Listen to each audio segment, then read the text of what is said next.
Hey everybody, it's Shalane from Off Highway Band, and today I'm here with my beautiful girlfriend, Lily. We are on another camping trip with Mountain West Van Social, sponsored by Warner Vans and led by Sky Powers. We're going to be exploring the Swell this weekend, and it's Lily's first time in a van, so we're going to hear her thoughts and experiences, so join us. Thank you. I believe everybody's here. We got our waivers. We'll start off with just some general convoy driving rules. Main thing is just distance, just with any kind of driving, the faster we go, the more separation you want between your vehicles. And then when you add dust, increase that even more. You're not going to get lost out there. You will see the dust for the person ahead of you. So don't feel like you have to keep the van in sight. The dust plume is completely acceptable. Today we're going to get on this dirt road. We'll be on it for like 30 miles. The further south we get, the prettier it'll get, I promise. So we just got on the trailhead and we're airing down our tires to make the road feel smoother. And what you generally want to do is use about half the tire pressure that you use on the highway. So these were at 50 PSI, we're going to drop them down to 25.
So we're at our campsite now. We just finished up the first day on our Mountain West Van Social trip. Arrived at this beautiful canyon overlook and we're getting ready for bed. So I just wanted to show you guys how the bed works in the Sundance Kid. So you have your bench seating right here, which also turns into a bed if you want. Slats go right here, these cushions fold in.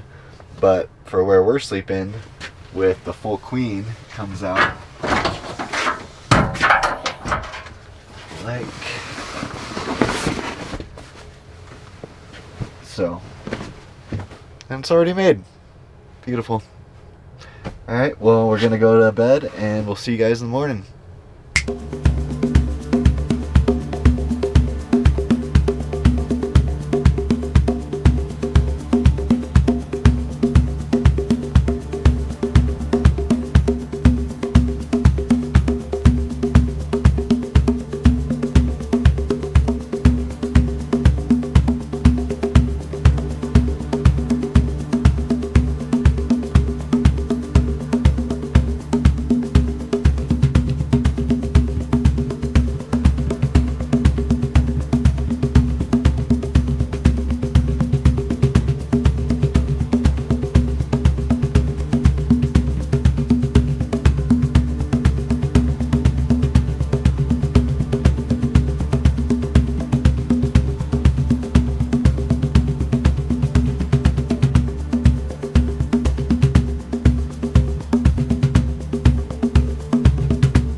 Hey guys, welcome to the first official day of the trip. We had a great night last night. How was sleeping in the van, Lily?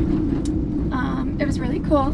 This one has a skylight in the back, so we could see the clear stars out when we were laying in bed last night, and that was really special. Something I've never experienced before. Kind of like the best of camping in a tent with no roof, but you're warm. So that was a real bonus. Yeah, the skylight was incredible. The stars were super bright. It was actually so bright at one point in the middle of the night, the moon was shining on my face like a flashlight, and I had to put the magnetic skylight cover up so you could keep sleeping. But incredible night in the van, and today we're just exploring the San Rafael Swell. Sky is like a historian with how much he knows about this area. We've stopped multiple times through all these really cool scenic destinations like a uranium mine, dinosaur footprints, and pictographs. So if you ever want to explore the desert in your van and be guided by someone who knows this place like the back of his hand, check out Sky on Instagram at Overland Powers. We're gonna keep exploring the San Rafael Swell, and we'll keep you updated.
Hi, this is Lily. This weekend we've been using the Sundance Kid 144 Pro X model, and we wanted to show you how we've been using this floor plan.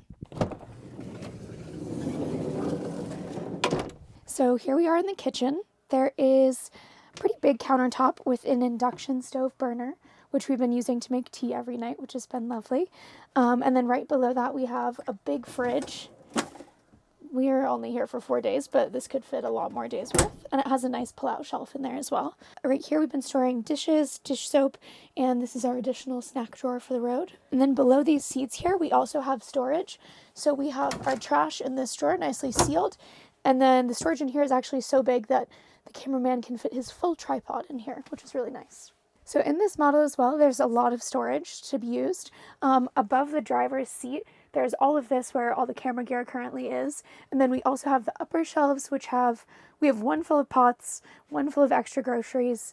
And then these are kind of empty because we're only here for 4 days, but lots of room to use. And then also behind this table here, you can see the garage. So right here, you can see in this model, one of the biggest changes is the full skylight above the bed. This was like one of my favorite parts of this experience, because at nighttime when you lay down, you can be stargazing from your comfortable queen-size bed, but you don't have to be freezing. And like I said, this pulls out when you're down here into a full queen-size bed, which is really nice. It feels spacious because you're not jammed this ways. So this is the bench area that we have right here, our little lounge. And right here we have a swivel table, which is great for playing cards, eating dinner, but also working from home really comfortably. Behind me too, you can see this little panel with a glowing light. This connects us to our Starlink to make sure it's on, and we have remote access anywhere where we are. We can really work from the most remote places. So this model here is also an all-wheel drive with a limited slip differential, which today has been great, and these past couple days, because we've been climbing hills and rocky gravel roads covered in slick ice. Other people have had to switch in and out of a bunch of driving modes, and we're just smooth sailing. So I'm currently sitting in our garage. This feature pulls out of the back of the van, helps you organize your stuff. We have camp chairs, shoes, extra clothes, and our sunshades back there. But this is really nice because it can help you stay organized, and it can hold up to 500 pounds, which is why I can sit on it with no fear. So if you're interested in learning more about our vans, you can go to offhighwayvan.com. And this van right here is actually for sale. So if you're interested, give us a call and you can come schedule a test drive and do a walkthrough of our shop.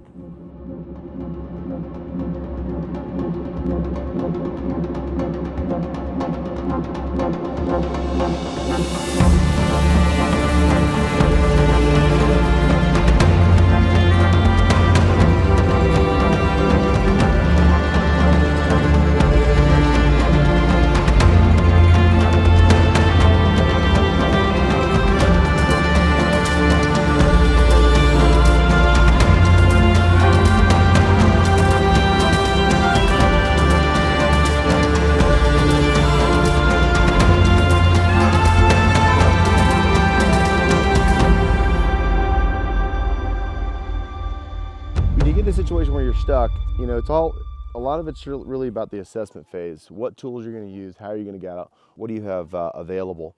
And you know, most of the time it's going to be shovel and traction boards. That's going to be your initial go-to.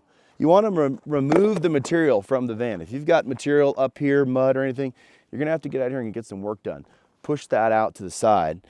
And what you're trying to do is you're trying to get this traction board stuck in here at kind of like an angle like that. The vehicle rides up on the boards, and you'll see like you'll only move forward a foot or two, but the vehicle goes up and on top of the boards. And if you have some momentum at that point, maybe you can just drive out. But let's say I get in a situation where, you know, it's an all of the above recovery. I'm going to need something to recover off of. What else could I do in order to increase my traction? So this is a good rig. We got our traction board under all of our wheels. We've divided our load up from an A line and a B line, so we're not putting just all the load through one side. And then we've taken the load and we've split that load out with a bridle pull throughout the structure of the van.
Hey guys, this is the end of day 3 on our trip, and I think this is the most beautiful place we've camped so far. I just want to give you guys kind of a recap of the day. Beautiful place to camp last night. The sun set through the arch the night before and then lit it up with sun this morning. And this part of the trip has been a little more overlandy. The trail has been rockier, steeper, there's been snow and ice, so that's been a fun challenge for our vans. Thankfully, this van has a limited slip differential and all-wheel drive, so it conquered everything with ease, didn't have to switch between driving modes. And Lily, why don't you tell us about your experience today and kind of throughout the trip in general as a first-time van lifer? I think this experience has ended up being much more comfortable than I thought it would be. I thought that overlanding would be a lot more just sitting around and not a lot of super exciting moments because I felt like we'd be in the car a lot. But I think the mix of gravel roads and different scenery and the stops have been really incredible. The first day we stopped at some petroglyphs and some pictographs, both of which I really enjoyed. I love getting to see little pieces of history along the trail, and that's been really wonderful. And then last night we also hiked up to a uranium mine right next to where we were camping, and we got to see an old mine in kind of ruins, which was very cool, as well as just seeing some wonderful sunsets and sunrises. So I really enjoyed myself.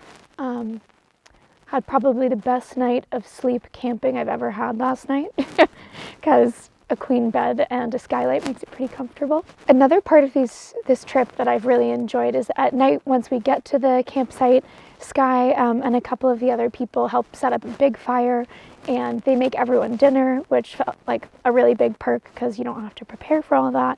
And it's just kind of like a nice bonding moment to have everyone by the fire, eating together, getting to know each other. I think if I was in a van full time, I would really take advantage of meeting people and staying in touch with people who like to go on similar adventures. And it just seems like good times with good people. Yeah, it's a great way to join the van life community, meet like-minded people, learn from them, and share these experiences. Till next time, bye guys. Bye guys.